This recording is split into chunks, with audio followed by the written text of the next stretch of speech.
എന്റെ സ്നേഹവാനം ജീവനഗാനം ബന്ധനമാകുമെങ്കിലും നിന്നിൽ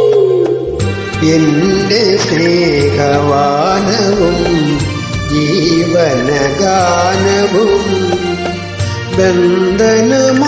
ബന്ധനമാകുമെങ്കിലും